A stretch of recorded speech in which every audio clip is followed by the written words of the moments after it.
देश के उपराष्ट्रपति जगदीप धनखड़ ने अपने पद से इस्तीफा दे दिया है। उन्होंने स्वास्थ्य कारणों का हवाला देते हुए राष्ट्रपति को अपना त्याग पत्र सौंपा, जिसे तत्काल प्रभाव से स्वीकार भी कर लिया गया। अब सवाल उठता है कि नया उपराष्ट्रपति कैसे चुना जाएगा और कौन होगा।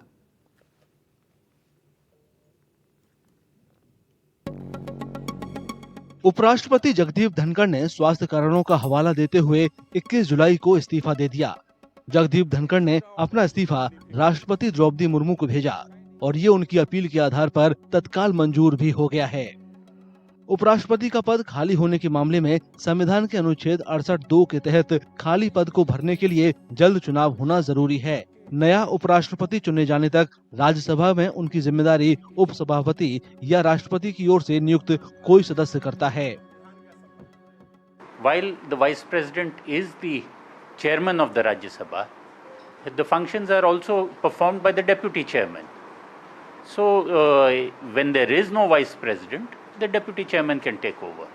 Under Article 68 of the Constitution, the elections to the post after resignation have to be held as soon as possible.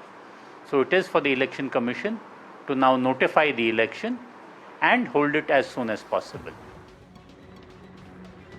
Bharat के उपराष्ट्रपति का चुनाव निर्वाचक मंडल करता है। इसमें लोकसभा और राज्यसभा दोनों के सभी सांसद और मनोनीत सांसद भी शामिल होते हैं।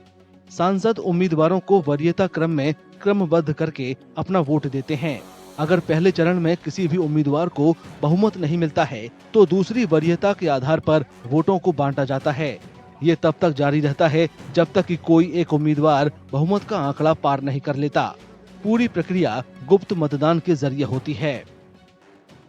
अगर किसी परिस्थिति में वाइस प्रेसिडेंट की या चेयरपर्सन ऑफ द राज्यसभा की पोस्ट खाली होती है तो उस परिस्थिति में जो डेप्यूटी चेयरपर्सन है, डेप्यूटी चेयरपर्सन राज्यसभा के चेयरपर्सन के वर्क को परफॉर्म करते हैं। तो 60 दिन के अंदर जो रूल्स है उसके मुताबिक 60 दिन के अंदर सीक्रेट वोट से दोनों हाउसेस के जो मेंबर ऑफ पार्लियामेंट हैं, तो लोकसभा और राज्यसभा के, वो वोटिंग करते हैं। उसके बाद वाइस प्रेसिडेंट का इलेक्शन होता है। यानी जो एक्टिविटीज हैं या जो कार्य हैं उसके संपादन के लिए डेप्यूटी चेयरपर्सन को अपॉइंट किया जाता है, नामित किया जाता है और 60 दिन के अंदर इलेक्शन करवाना कंपलसरी होता है।